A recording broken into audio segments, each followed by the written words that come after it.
ငါတို့သားသမီးစစ်မှုထမ်းပြီးပြန်လာတယ်နော်မသေးကောင်းမပြောက်ကောင်းနဲ့ပြန်ရောက်လာတယ်ဆိုရင်တော့မှသူတို့ပေးလိုက်တဲ့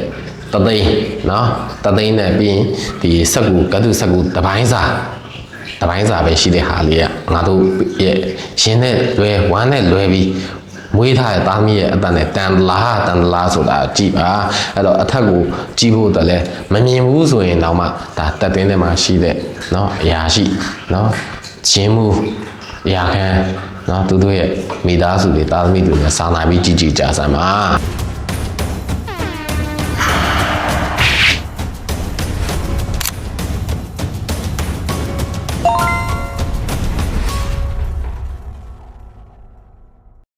ဘုန်းကြီးကအင်းလေးတစ်ခုတွေ့လိုက်တယ်ပေါ့နော်ပြည်သူစစ်မှုထမ်းအပတ်စဉ်တင်မှာဒါအပတ်စဉ်တင်ဆိုရင်9155ယောက်ဒါခေါ်ထားတာ哦ဒါသူတို့ကတော့ဒါနိုင်ငံတော်ဝန်တက်တော့တတကပေါ့နော်တတကတန်တန်းချောင်းနေရနေပြီးတော့လေ့ကျင့်သင်ကြားပေးတဲ့သူ9155ဦးကနေပြီးတော့246ဦးတော့ဒါမိဘတွေရှိပြန်အပ်ပြီးတယ်မိဘတွေရှိပြန်အပ်ပြီးတယ်ဆိုတော့သူတို့ရဲ့စစ်မှုထမ်းတာဝန်ထမ်းဆောင်ခြင်းက2နှစ်ပြည့်ပေါ့2နှစ်ပြည့်ကိုမိဘတွေရှိပြန်အပ်ပေးထားဆိုတော့ကျွန်တော်ပြန်တွေးကြည့်ရဟုတ်ပြီအဲ့ဆိုကျန်တဲ့4000ကျော်ကဘယ်ပြောက်သွားလဲ4000ကျော်ဖျက်ပြောက်သွားတယ်ဒါတချို့ကလည်းပြောကြတယ်ပေါ့နော်တချို့ကပြောကြတယ်ဆိုတာဒါ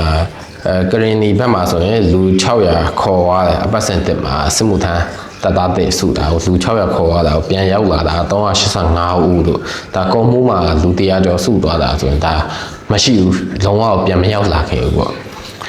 စစ်တပ်ကတော့ဒါပြောကြမှာပဲလေဆိုတာဘာပြောကြမလဲဆိုရင်တော့သူတို့ကဒါတချို့တွေကသူတို့တာဝန်ထမ်းဆောင်ခြင်းတို့တန်နေဖြစ်တာဝန်ထမ်းဆောင်ကြတယ်တို့အဲ့လိုတွေတော့ဒါပြောကြမှာကျွန်တော်ပြောချင်တဲ့သဘောကဟုတ်ပြန်အပ်လိုက်တဲ့လူတွေကိုဒါမိဘတွေရှိကိုဘာပြောလဲဆိုတော့ဂုံပြူတဲ့စာရွက်အပိုင်းလေးတစ်ပိုင်းနဲ့ပေါ့နော်ဂုံပြူစာရွက်အပိုင်းလေးတစ်ပိုင်းနဲ့ပြီးငွေကျပ်3သိန်းနဲ့ပြန်အပ်လိုက်တယ်တဲ့ကွန်ပျူတာချင်းမြင့်ငွေကျပ်ငွေ3သိန်းပေါ့နော်ကျပ်ငွေ3သိန်းကပြန်ဒီနေ့ခေတ်ကုန်စည်နှုန်းနဲ့ကျွန်တော်တို့ကပြန်တွက်ကြည့်မယ်ဆိုရင်ကျပ်ငွေ3သိန်းကဓာတ်ဆီ1လီတာ9ဘူးပဲရမယ်နော်1လီတာ9ဘူးပဲရမယ်ဒေါ်လာနဲ့တွက်ကြည့်မယ်ဆို20စွန်းလေးပဲရမယ်ဆိုငါတို့နိုင်ငံမှာရှိတဲ့လူတွေရဲ့အသက်ကဒေါ်လာ20လောက်ပဲတန်တာလားဒါမှမဟုတ်ဓာတ်ဆီ9ဘူးလောက်တော့ငါတို့နိုင်ငံကလူငယ်တွေရဲ့အရင်းမြစ်ရဲ့အသက်တွေကဓာတ်ဆီ9ဘူးလောက်တော့တန်ကြေးမရှိဘူးလားဆိုတာကိုကျွန်တော်ဒါပြန်တွေးကြည့်တယ်ပေါ့နော်ဒီတသိန်းကိုဒါခုနဒီ240ကျော်နဲ့ပြန်မြောက်လိုက်ရင်သိန်းပေါင်းက200ကျော်ပဲရှိတယ်သိန်း200ကျော်ပဲရှိသိန်း200ကျော်ဆိုတာဒါဒီစစ်အာဏာရှင်တွေရဲ့တာသမီတွေနော်သူတို့ရဲ့ဇနီးမယားနော်မိန်းမတွေရဲ့လွယ်တလုံးစာတော့မရှိဘူးအပြင်သွားရင်ထလဲလွယ်တလုံးစာသူတို့တာသမီတွေဖြုံးတဲ့နေ့တရက်စာတော့မရှိဘူးနော်သူတို့ဝတ်တဲ့ဖမ်းတဲ့ရဲ့တရံတန်ကြီးစာတော့မရှိဘူးစစ်တပ်ကိုအားပေးထောက်ခံနေတဲ့ဒါလူတွေလည်းပြန်သိရမှာနော်ပြီးရင်ဒီအပတ်စဉ်တစ်ဆိုတာကျွန်တော်တို့အရှိမပြောခဲ့တယ်လို့ပဲစစ်မှုထမ်းအပတ်စဉ်တစ်ဆိုတာတစ်နှစ်သုံးမှာညီသူတွေအများဆုံးပါတယ်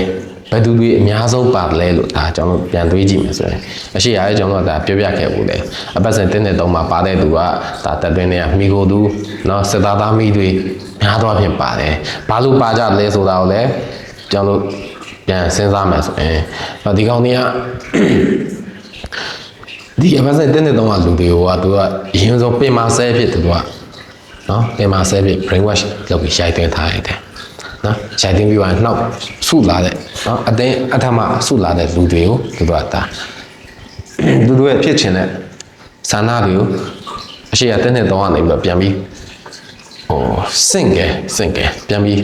ထိန်းချုပ်တာပါဗျာပြန်ပြီးထိန်းချုပ်ဖို့ဘာလို့ပင်မဆဲဖြစ်ထားလဲဆိုရင်တင်းတဲ့တော့ဆိုတာစသားသားမိတွေဖြစ်တဲ့တော့ဒါသူတို့ကသူတို့ဘက်ကိုအမာခံလူဖြစ်သူတို့ကတဲချက်လုပ်လိုက်တာပေါ့နော်တဲချက်လုပ်ပြီးကျန်တဲ့နောက်ဝင်လာမဲ့ကလေးတွေကိုကြတော့ဝင်မဲ့အတင်းအထမဆုတဲ့ကလေးတွေကိုကြတော့သူတို့ကပြန်ပြီးသူတို့လိုချင်တဲ့ဟာတွေကိုအော်တိုbrainwash လုပ်ပြီးသားလည်းဖြစ်အောင်ဆိုသူတို့ကအပတ်စဉ်တင်းတဲ့တော့မှတက်သွင်းရစသားသားမိတွေကိုထည့်တယ်ပေါ့နော်အဓိကကျွန်တော်ပြောချင်တာတက်သွင်းရလူတွေရတယ်နားလေရမှာ နားလည်မှာကျွန်တော်အရှိမပြောထားတယ်လို့ပဲဟုတ်ပြီငါတို့သားသမီးစစ်မှုထမ်းပြီးပြန်လာတယ်နော်မသေးကောင်းမပြောက်ကောင်းနဲ့ပြန်ရောက်လာတယ်ဆိုရင်တော့မှသူတို့ပေးလိုက်တဲ့တသိန်းနော်တသိန်းနဲ့ပြီးရင်ဒီစက်ကူကတုစက်ကူတပိုင်းစာပဲရှိတဲ့ဟာလေးကငါတို့ရဲ့ရင်းနဲ့လွယ်ဝမ်းနဲ့လွယ်ပြီးမွေးထားတဲ့သားသမီးရဲ့အတန်နဲ့တန်လားဆိုတာကြည့်ပါအဲ့တော့အထက်ကိုကြည့်ဖို့တည်းလဲမမြင်ဘူးဆိုရင်တော့မှဒါတက်တင်းထဲမှာရှိတဲ့နော်အရာရှိနော်ဂျင်းမှုအရာခံနော်သူတို့ရဲ့မိသားစုတွေသားသမီးတွေနဲ့စာနာပြီးကြည်ကြဆမ်းပါနော်ဒါကြောင့်တော့သူတို့ကိုပြောပြနေရတာလဲမောလှပြီနော်ပြီးရင်အဲ့ဒီတက်သွင်းတွေကလူတွေမဟုတ်ပဲအပြင်ကဒါစစ်တပ်ထောက်ခံတဲ့နော်ဘောမတွေဆိုရင်လည်းပြန်ပြီးကြည်ကြဆမ်းပါနော်အများကြီးမကြည့်နဲ့ line ပေါ်မှာပြန့်နေတဲ့ဟာရှိတယ်နော်မင်းအောင်လိုက်မိမနော်ကျူခေါ်လင်းပေါ်တက်နေပြီးတဲ့အချိန်မှာလွယ်ထားရဲ့လွယ်နော်လွယ်အနီရောင်လေးအဲ့ဒီတန်ကြီးကအခုသူတို့စစ်မှုထမ်းတာဝန်ပြေးသွားပြီဆို246ဦးတယောက်တသိန်းပေးလိုက်တဲ့တန်ကြီးနဲ့ဟိုအိတ်ကပို့ပြီးတန်ဖိုးကြီးပါတယ်လို့ပဲဒါကျွန်တော်ကသူတို့ထပ်ပြီးထပ်လောင်းပြောချင်ပါတယ်ဗျာနောက်ထပ်တစ်ခုပေါ့နော်နောက်ထပ်တစ်ခုဟိုနေ့ကကျွန်တော် live မှာလဲကျွန်တော်စကားဦးတော့တန်းထားတယ်ပေါ့နော်စကားဦးတန်းထားတယ်ဆိုတော့ဒီအခုအကျန်းဖတ်စစ်တပ်ရဲ့ကာချုပ်လုပ်နေတဲ့ရဲဝင်းဦးဆိုတာအရင်တော့ဆာရဖချုပ်နော်ဆာရဖချုပ်ဆာရဖချုပ်ဖြစ်တဲ့တော့သူကဒီပြည်သူတွေကိုတော်လိုင်းကိုအားပေးနေတဲ့ပြည်သူတွေကိုဘယ်လိုဖိနှိပ်ရမလဲဘယ်လိုနှိပ်ကွက်ရမလဲဆိုတာဒါဒီကောင်တွေကသိတယ်နော်ပြီးကျွန်တော်မြန်မာနိုင်ငံသားတွေကများသောအားဖြင့် Facebook တုံးတဲ့သူ social media ကိုကြည့်ပြီးစိတ်အပန်းဖြစ်အောင်တုံးကြတဲ့သူတွေကလည်းများတယ်ပေါ့နော်ဟိုရက်ကဆိုတာထက်ဟိုလာလို့ရဆိုပဲကြည့်လေဟိုတော်လိုင်းရဲ့ post တစ်ခုကိုဒါ react လေးတစ်ခုပေးလိုက်လို့ထောင်ကျသွားတဲ့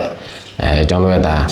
ဟိုအမှုပညာရှင်တွေရှိတယ်ပေါ့နော်ဟိုဒရိုက်တာတို့ဘာတို့ညာတို့အဲ့တော့ကျွန်တော်မိဘပြည်သူတွေဒါကျွန်တော်ပြောတဲ့ဟာလေးကိုပြန်မှတ်မိပါပါအဲ့တော့အဲ့လိုတွေမဖြစ်အောင်ဆိုပြီးတော့ကျွန်တော်ကဘာလုပ်လဲဆိုတော့ဟိုကျွန်တော်ကိုယ်တိုင်လည်းဟိုကျွန်တော် follow ထားတဲ့သူတွေကျွန်တော်နဲ့ friend ဖြစ်တဲ့သူတွေကိုသူများတွေမမြင်အောင်ဆိုပြီးကျွန်တော်ကလည်းပြန်ပြီးပိတ်ထားတာရှိတယ်ပေါ့နော်အဲ့တော့ကျွန်တော်ကဒါနေတန်းလေးတက်ဆင်ချင်းစီနဲ့ဒါကျွန်တော်မိဘပြည်သူတွေဒီတိုင်းလေးလိုက်လုပ်တင်တယ်လို့လည်းကျွန်တော်ကဒါအကြံပြုခြင်းတယ်ပေါ့နော်ကျွန်တော်လည်းဆရာတော့မဟုတ်ဘူးပေါ့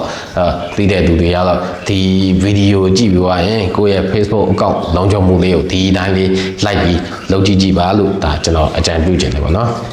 အဲ့ဒါကျွန်တော်ဒီပုံမှာပြထားရပေါ့နော်ပုံမှာပြထားရဆိုရင်ပထမအဆုံးကျွန်တော်တို့ကကိုယ့်ရဲ့ Facebook ဟိုစာမျက်နှာပေါ့နော် Facebook ရဲ့စာမျက်နှာ Facebook account ကိုလိုက်ပြီဆိုရင်စာမျက်နှာတွေ့မယ်ဆိုရင်ဒီဘက်ထိပ်ကလေးမှာအားလေး၃ချောင်းရှိတယ်နော်အတန်းလေး၃ချောင်းရှိတယ်အဒီအတန်းလေး၃ချောင်းနှိပ်လိုက်ပါအဒီအတန်းလေး၃ချောင်းနှိပ်ပြီးသွားတဲ့အချိန်တိုင်းအဒီဟိုစာမျက်နှာလေးနောက်တစ်ခုကျလာမယ်ပေါ့နော်နောက်တစ်ခုကျလာမယ်ဆိုတော့အဒီအထက်မှာhelp and support ရပြီး setting and privacy ရအဲ့ဒါလေးရပြီး professional access ဟိုထားပါတော့အဲ့မှာ setting and privacy ဆိုတဲ့စာတန်းလေးအဲ့ဒီစာတန်းလေးကိုနှိပ်လိုက်အဲ့ဒီစာတန်းလေးကိုနှိပ်ပြီးပါပြီဆိုရင်အဲ့မှာ setting လို့ privacy center လို့ time management လို့ device request လို့အဲ့ဒီဟာတွေအများကြီးကြာလာမယ်အဲ့တော့ကျွန်တော်တို့ကအဲ့ဒီအထက်မှာ setting ဆိုတဲ့ဟာလေးကိုနှိပ်ပေးပါဗျsetting ဆိုတဲ့ဟာလေးကိုနှိပ်လိုက်ပြီဆိုရင်အမ account center တို့ tool and resource တို့ preference တို့အဲ့ဒါတွေကြာလာပြီဆိုတော့ဒါမှထိတ်ဆုံးကိုပဲတွားကြည့်ထိတ်ဆုံးမှာ search setting ဆိုတဲ့အကွက်ကလေးတစ်ခုရှိတယ်နော်ရှာဖွေရန်မြန်မာလူစုတော့ရှာဖွေရန်လို့ရေးမယ်ထင်ပါလေအဲ့ဒီအကွက်ကလေးတွေကိုထိလိုက်လက်ကလေးနဲ့ထိလိုက်ထိပြီးသွားရင်ကျွန်တော်ကစာအများကြီးရိုက်เสียရမလို့ follower ဆိုတဲ့စာလုံးလေးကိုရိုက်လိုက်ပါအဲ့တော့ follower ဆိုတဲ့စာတန်းလေးကိုနှိပ်ပြီးသွားပြီဆိုရင်အဲ့မှာကျွန်တော်တို့စာတွေအများကြီးကြည့်အဲ့တော့ကျွန်တော်ဒီပုံထဲမှာပြထားတဲ့အတိုင်းပဲအောက်မှာ followers and public contact ဆိုပြီးရှိတယ်အဲ့ဒီအထက်မှာ who can see the people and page you follow ဆိုတဲ့ဟာလေးရှိတယ်နော်အဲ့ဒီဟာလေးကိုနှိပ်လိုက်ပါနှိပ်လိုက်ပြီးဆိုရင်အဲ့မှာဘာတွေကြာလာမလဲဆိုတော့ public ရှိတယ် friend ရှိတယ် friend accept အဲ့ဒါလေးရှိတယ်ပြီး only me ရှိရယ် specific print ဆိုတာရှိတယ်အဲ့အထက်မှာ only me လေးနှိပ်ပြီးအောက်မှာ save ဆိုတဲ့ဟာလေးတစ်ခုရှိတယ်အဲ့ဒီဟာလေးကိုနှိပ်ပေးပါအဲ့တော့အဲ့ဒါလေးကိုနှိပ်ပြီးသွားပြီဆိုရင်တော့ကိုအကောင့်မှာကို follow ထားတဲ့ဥပမာ dollar နဲ့ဆိုင်တဲ့ page တို့เนาะ follow ထားတဲ့လူတွေတို့เนาะ dollar မှာပါထင်ရှားနေတဲ့လူတွေတို့เนาะဟိုကိုကြိုက်တဲ့ dollar နဲ့ dollar ထဲကတခြားပုံကိုတဦးတို့သူများဝင်ပြီးကြည့်တယ်သူဘယ်သူကို follow ထားတယ်သူဘယ် page ကို follow ထားတယ်ဆိုတာမမြင်ရတော့ဘူးဗျနောက်တစ်ခုပေါ့เนาะ print ကိုယ့်ရဲ့ print တွေကိုကိုယ့် account ကိုသူများဝင်ကြည့်နေကိုနဲ့ဘယ်သူနဲ့ print ဖြစ်ထားတယ်ဆိုတာမမြင်ရတဲ့နည်းပေါ့เนาะအဲ့ဒါလည်းကျွန်တော်အစောပိုင်းမှာပြောလို့ပဲအဲ့ဒီ setting ရဲ့ဟာလေးကိုနှိပ်လိုက်တယ်ဆိုရင်အပေါ်မှာ search box လေးကြာလာမယ်အဲ့တော့ search box လေးကြာမယ်ဆိုရင် search box လေးမှာဘာရိုက်မလဲ FRIEND print ဆိုတာလေးရိုက်ပေးပါအဲ့ဒါလေးရိုက်ပြီးသွားပြီဆိုရင်တော့ခုနကကျွန်တော်ပြောတဲ့ဟာလေးပေါ်လာမယ်အဲ့မှာအောက်ဆုံးမှာ only me ONLY only me ဆိုတဲ့စာလုံးလေးရှိတယ်အဲ့ဒါလေးကိုနှိပ်ပြီး save ကိုနှိပ်ပြီးပါအဲ့ဒါလေးနှိပ်ပြီးသွားပြီပြန်ထပ်လိုက်ပြီဆိုရင်တော့ကိုဘယ်သူနဲ့ friend ဖြစ်တယ်ကိုရဲ့ friend list ကဘယ်သူလဲဆိုတာကိုမိသူမှလည်းမမြင်ရတော့ follower တွေလည်းမိသူမှလည်းမမြင်ရတော့ဘူးဗျအဲ့ဒါဆိုရင်တော့ကိုရဲ့ account ဟာလုံခြုံတဲ့လောက်တော့တော်တော်ကြီးကိုလုံခြုံသွားပြီဖြစ်ပါလေဗျာအဲ့တော့ဒါကျွန်တော်အခုလိုရှင်းပြတယ်ဆိုတာလည်းဒါကျွန်တော်တို့ကပြည်ပမှာရှိနေတဲ့သူတွေရိုင်းပြန်ခွေးဒုက္ခပြီးတဲ့ထံကိုကျွန်တော်တို့ကတိတ်တော့မခံရဘူးပေါ့ဗျာပြည်တွင်းတွေကဒါတော်လိုင်းကြီးကိုအားပေးနေကြတဲ့ပြည်သူတွေကျွန်တော်တို့ရဲ့မိဘပြည်သူတွေအခက်တွေ့ဒုက္ခရောက်မှာဆိုလို့ဒါကျွန်တော်ပြန်ပြီး sharing လုပ်ပေးခြင်းဖြစ်ပါတယ်ဗျာ